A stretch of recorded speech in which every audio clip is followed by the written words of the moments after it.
Χαίρετε! Καλώς ήρθατε στο κανάλι μου. Είμαι η Φαία ή αλλιώς Φιλοσοφέα και είμαστε εδώ για να συζητήσουμε όλοι μαζί ζητήματα φιλοσοφίας.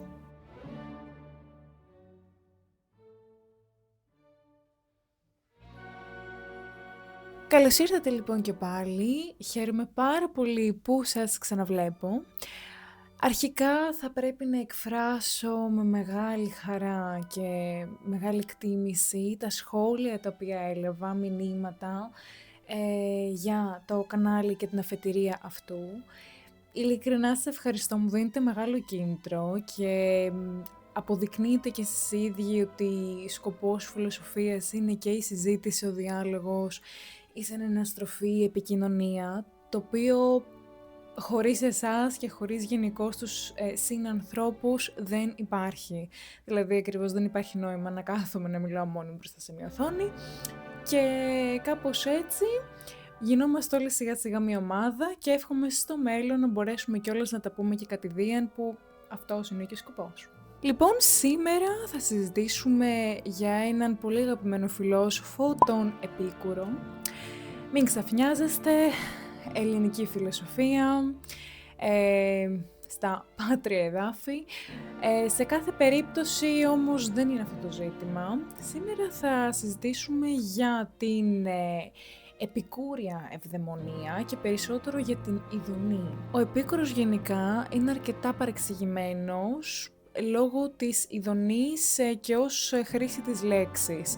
Ο κάθε φιλόσοφος χρησιμοποιεί αυτή την έννοια διαφορετικά και σίγουρα ο Επίκουρος δεν είναι αυτός ο οποίος θα σας ρίξει εντός εισαγωγικών μέσα στις ηλικές απολαύσεις. Απέναντίας θα δούμε μαζί τι σημαίνει να έχουμε ειδονή και πώς χρησιμεύει σήμερα να μπορέσουμε να εμπεδώσουμε και να κατανοήσουμε καλά την επικούρια φιλοσοφία της ειδονής. Γιατί είμαστε καλώς κακώς σε μια κοινωνία που πραγματικά η έννοια της αταραξίας μας χρειάζεται πάρα πολύ, κυρίως στην πράξη και όχι στη θεωρία. Ακόμα να σας πω ότι έχω ανοίξει ένα λογαριασμό στο Instagram σε περίπτωση που θέλουμε να έχουμε μια πιο άμεση επαφή μεταξύ μας. Εάν θέλετε να μου προτείνετε και εσείς πραγματάκια ή να μου στέλνετε κάποια ιδέα σας για το οτιδήποτε, θα χαρώ πολύ. Θα το βάλω να το δείτε και είμαστε έτοιμοι να ξεκινήσουμε με τον αγαπημένο μας Επίκουρο. Λοιπόν, ο Επίκουρος γεννήθηκε το 341 π.Χ. στην Σάμο με γονείς Αθηναίους. Ωστόσο, ο πατέρας του, έπειτα από αρκετά χρόνια στην Αθήνα, αποφάσισε να πολιτευτεί στην Σάμο.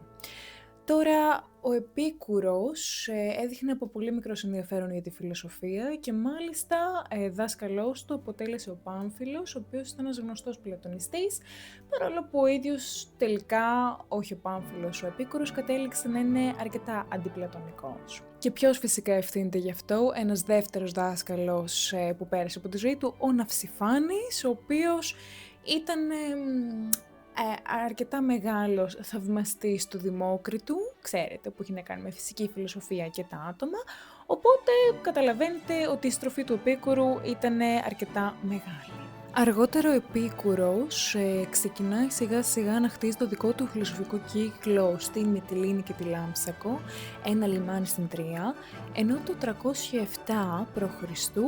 μεταβαίνει στην Αθήνα, όπου αγαπά πάρα πολύ και αποφασίζει να διαμείνει μονίμως, όπου και αγόρασε ένα σπίτι μεταξύ Αθήνα και Πειραιά, και εκεί κατέληξε να κάνει και τις διαλέξεις του στον πολύ γνωστό κήπο. Στον κήπο του Επίκουρου δεν αποκλείονταν κανένας.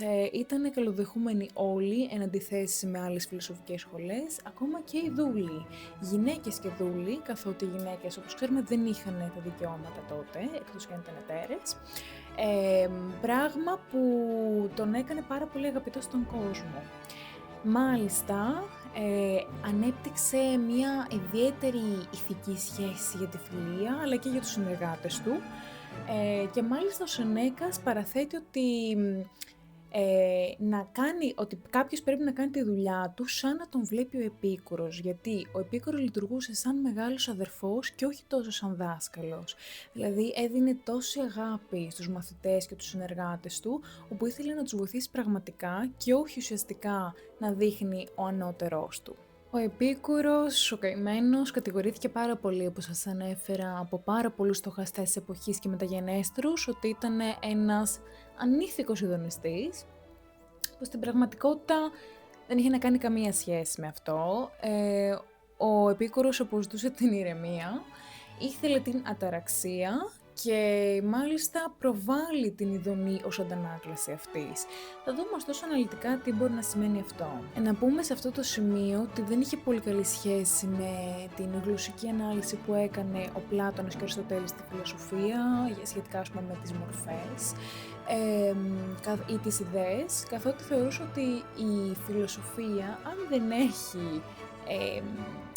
αν δεν είναι πρακτική, δηλαδή αν δεν έχει εφαρμογή κανονικά στην ζωή, είναι άχρηστη. Οπότε ο Επίκουρος μπαίνει κατευθείαν στο ζουμί της πρακτικής και ηθικής φιλοσοφίας, το οποίο είναι στην ιστορία της φιλοσοφίας αρκετά δύσκολο και πολλές φορές σπάνιο, βέβαια και γι' αυτό το λόγο κατηγορήθηκε και από πολλούς. Λοιπόν, αναφορικά πάλι με τον Πλάτωνα και τον Αριστοτέλη, επειδή βλέπουμε πάρα πολύ στην αρχαιοελληνική φιλοσοφία τον όρο αγαθό, ο Επίκουρος και αυτός το αξιοποιεί, αλλά όχι τόσο ως απαραίτητο συστατικό για την ευδαιμονία ή ως η ευδαιμονία καθ' αυτή, αλλά περισσότερο ως μέσο για την κατάκτηση της, ως μέσο για την κατάκτηση της ειδονής καθ' αυτής. Μάλιστα, στην επιστολή προς τον Μενικαία αναφέρει ότι όλα τα έμβια όντα, όλα τα ζωντανά πλάσματα γεννιούνται με έμφυτο χαρακτηριστικό την ειδονή,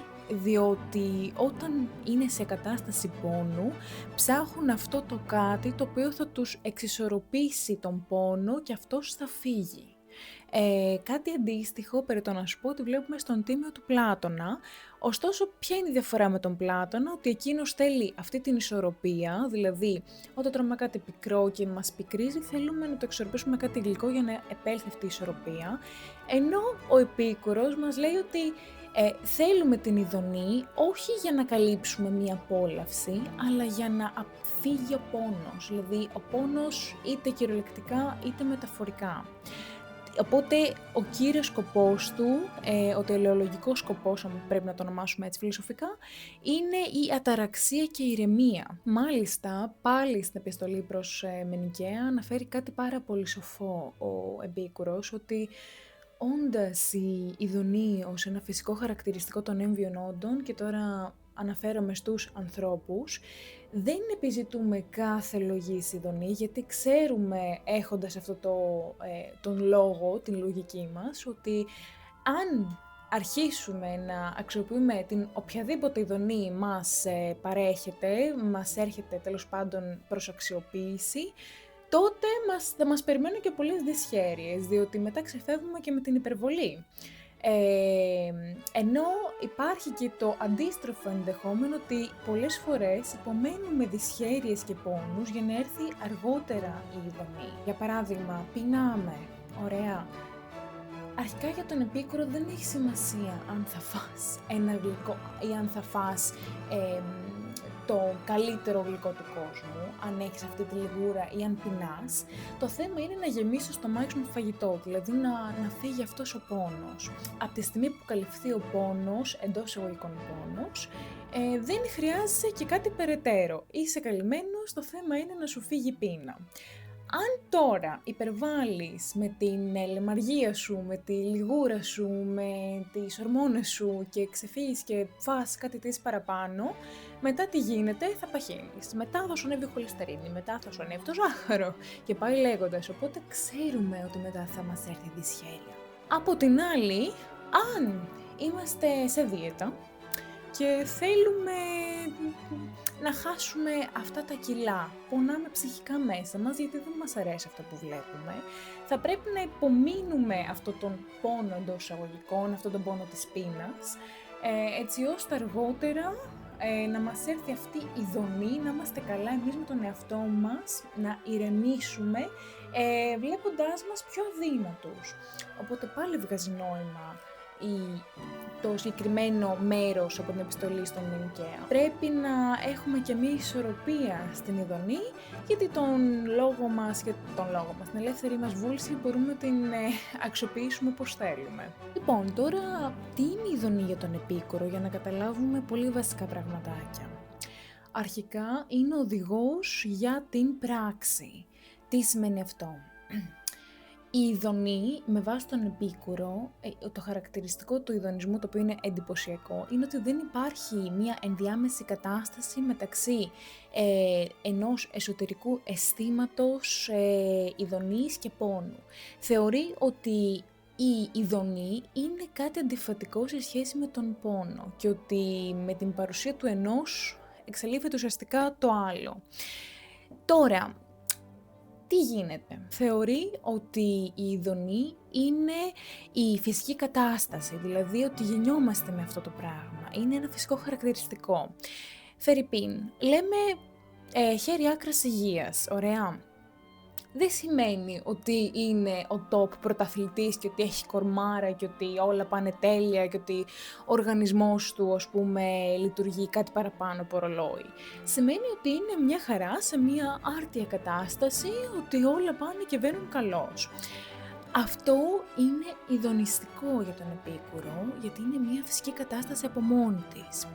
Τώρα όμως, όταν υπάρχει πόνος, όταν κάτι δεν πάει καλά, είτε εσωτερικό συναίσθημα, είτε ένα αντιληπτικό, προσπαθούμε να βρούμε τρόπους, είτε μέσω της απόλαυσης είτε της ειδονής, θα τα διαχωρίσουμε αμέσως, για να επανέλθει τέλος πάντων το σώμα ή ο νους και η ψυχή στην φυσιολογική τους κατάσταση. Λοιπόν, πάμε στο δεύτερο μέρος, να δούμε λίγο τα δύο είδη ειδονής που διακρίνει ο Επίκουρος και που έχουν σημαντική διαφορά μεταξύ τους, αλλά είναι αλληλένδετα. Το πρώτο είναι η κινητική ειδονή, ενώ το δεύτερο είναι η στατική. Τώρα, να καταλάβουμε τι σημαίνει το ένα και το άλλο. Τι είναι κινητική ειδονή, δηλαδή αυτό το οποίο κινείται και ρέει? Ας φέρουμε το παράδειγμα με την πείνα. Έστω ότι πεινάμε και θέλουμε να φάμε για να φύγει αυτή η αίσθηση της πείνας. Η πρώτη ειδονή που εισέρχεται μέσα μας είναι αυτή η απόλαυση του φαγητού. Έτσι, το οποίο είναι η κατεξοχήν ειδονή, για την οποία αναφερόμαστε και σήμερα, ή αλλιώς η απόλαυση, έτσι. Οπότε αυτή η ειδονή είναι διαφορετική με τη στατική, που έρχεται το αίσθημα της ευεξίας, ότι τώρα δεν υπάρχει πόνος και ότι είμαστε ήρεμοι. Οπότε στην πρώτη περίπτωση της κινητικής έχουμε την απόλαυση του φαγητού, δηλαδή της ενέργειας που τρώμε, ενώ η δεύτερη είναι στατική και είναι αυτή η ηρεμία και η τεραξία και ότι όλα έχουν έρθει σε ισορροπία και του πλέον δεν χρειάζομαι κάτι άλλο. Αυτό είναι. Και εκεί θέλει να μείνει και ο Επίκουρος φυσικά. Λοιπόν, ο Επίκουρος κατακρίνει την πρώτη ειδονή, ειδικά αν μένει μόνη της, και μάλιστα μας αποτρέπει από το να αποτελεί στόχο της ζωής μας. Δηλαδή, κινητική ειδονή μπορεί να αποτελέσει μια αδιάκοπη σεξουαλική ενέργεια ή το συνεχόμενο ποτό, μια ζωή που είσαι συνέχεια έξω και δεν κάθεσαι να ηρεμήσεις, γενικώς ό,τι αφορά την ταραχή του νου που δεν τον αφήνει να ηρεμήσει. Δηλαδή η διαρκής αναζήτηση της ειδονής, το ειδονιστικό κομμάτι, το οποίο εννοούμε και στην ελληνική γλώσσα. Τώρα αυτό έρχεται σε τεράστια αντιπαράθεση με τη στατική ειδονή που θέλει να μας προωθήσει ο Επίκουρος, δηλαδή το να έχουμε μονίμως έναν ήρεμο νου και ψυχή και μάλιστα να μην επιζητάμε καν περαιτέρω από αυτά τα οποία ζητά ο οργανισμός και ο νους. Για παράδειγμα, όταν πεινάμε, να μην χρειάζεται να φάμε κάτι χαβιάρι, ας πούμε, ή να πρέπει να φάμε το καλύτερο ψάρι ή να πιούμε το καλύτερο ποτό του κόσμου. Να είναι αυτό που πρέπει να είναι για να μας απαλλάξει από τον πόνο, έτσι ώστε αργότερα να μην επιζητούμε κάτι περισσότερο από αυτό που χρειαζόμαστε. Γιατί μετά ο νους είναι σε διαρκή ταραχή. Το τρίτο και το τελευταίο μέρος αναφορικά με την ειδονή λοιπόν, είναι ότι ο Επίκουρος αρχίζει και μπαίνει λίγο στο κομμάτι της αταραξίας, δηλαδή στο ότι πρέπει και εμείς να συμβιβαζόμαστε με τα πολύ απλά και λιτά πράγματα, έτσι ώστε να μπορέσουμε να εναρμονιστούμε και με τις μεταστροφές της ζωής, δηλαδή της τύχης, να μας τύχει κάτι πάρα πολύ δύσκολο και να μην χρειαζόμαστε το πιο πολυτελές πράγμα για να τη βγάλουμε πέρα. Δηλαδή, να σας το πω απλά, δεν χρειάζεται να πιούμε νερό Φίτζι για να πούμε ότι ξεδιψάσαμε. Κάποια στιγμή είχα πάει σε ένα εστιατόριο στο Ναύπλιο και μου φέρανε ένα νερό από την Τοσκάνη και μου λένε ότι αυτό το νερό είναι το καλύτερο για να χωνεύσεις. Παιδιά, εγώ δεν κατάλαβα διαφορά, να σου πω την αλήθεια. Το νερό ήταν νεράκι, ήταν το κλασικό νερό που πίνω και από τη βρύση. Δεν κατάλαβα κάποια διαφορά, κατάλαβα όμως διαφορά στην τσέπη μου, γιατί αυτό το νερό είχε 4-5 ευρώ. Δηλαδή, αν μου το βάζανε από τη βρύση, πάλι δεν θα είχα πρόβλημα. Οπότε μιλάμε για αυτό το πράγμα. Τώρα πώς μας αφορά άμεσα αυτή η φιλοσοφία της ειδονής του Επίκουρου, την οποία ελπίζω να καταφέραμε να αποδομήσουμε και να ξεψαχνίσουμε, να καταρρίψαμε τέλος πάντων αυτή την ψευδή άποψη της ειδονιστικής πλευράς που γνωρίζουμε σήμερα, γιατί ο Επίκουρος το μόνο που θέλει και που ήθελε και από τους συνανθρώπους του είναι να ζουν απλά, λιτά και όμορφα. Δηλαδή ότι η ειδονή έγκυται στο να είμαστε καλά, να είμαστε ευδαίμονες, δηλαδή με τα πολύ απλά πραγματάκια, με τις απολαύσεις της ζωής όπως έχουν αυτές, με την πρώτη γουλιά του καφέ μέχρι μία απλή, με το να ξεδιψάστε, να σου το πω, με λίγο νεράκι. Αυτό είναι για τον Επίκουρο ειδονή. Πώς θα έχει εφαρμογή σήμερα? Να σου πω πολύ απλά κάτι που παθαίνω εγώ. Όταν ξαπλώσω και θέλω να ηρεμήσω, το πρώτο πράγμα που κάνω είναι να πιάσω το κινητό μου. Λοιπόν, το να κάθομαι ατελείωτες ώρες να βλέπω reels, εννοείται ότι δεν μου κάνει καλό και μου προκαλεί ταραχή. Γιατί μετά μπαίνουμε στη διαδικασία και να κάνουμε πάνω και πάνω και πάνω και πάνω. Αυτό είναι ένα συνεχόμενο μοτίβο που δεν σταματά και που κουράζει περισσότερο τον εγκέφαλο από το να τον ηρεμεί. Οπότε είναι μία κινητική απόλαυση, αλλά σε καμία περίπτωση στατική, δηλαδή δεν μου προσφέρει τελικά την ευεξία που θα ήθελα. Όπως αντίστοιχα και με την πείνα που όλοι έχουμε τις αδυναμίες μας, άνθρωποι είμαστε, θα φάμε κάτι παραπάνω, θα κάνουμε κάτι παραπάνω. Δεν είναι αυτό το θέμα μας, αλλά το πρόβλημα είναι να μην γίνεται ένα συνεχόμενο μοτίβο. Ελπίζω να σας άρεσε το βίντεο, ελπίζω να σκεφτήκατε λίγο παραπάνω όπως και εγώ, να μην χρειάζεται νερό Τοσκάνης για να ξεδιψάσετε, αλλά να μην χρειαζόμαστε και συνέχεια κινητά για να ηρεμήσουμε. Ωστόσο, καλά κάνετε και βλέπετε το βίντεο με το κινητό σας, δεν είναι real, είναι κάτι που μπορεί κάποιος να σας βοηθήσει να σκεφτείτε κάτι παραπάνω και τέλος πάντων να εκτιμήσουμε τον Επίκουρο που για κάποιους θεωρήθηκε και ιεραπόστολος, διότι η αποστολή του αναφορικά με την ευδαιμονία ήταν ιερή. Δηλαδή ήθελε να βοηθήσει ουσιαστικά τον κόσμο και είναι κάτι που ας πούμε προωθούσε πολύ στην φιλοσοφία του στον λεγόμενο κήπο. Αν σας άρεσε το βίντεο πατήστε like, μου αρέσει.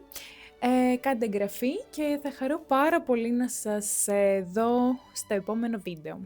Φιλάκια!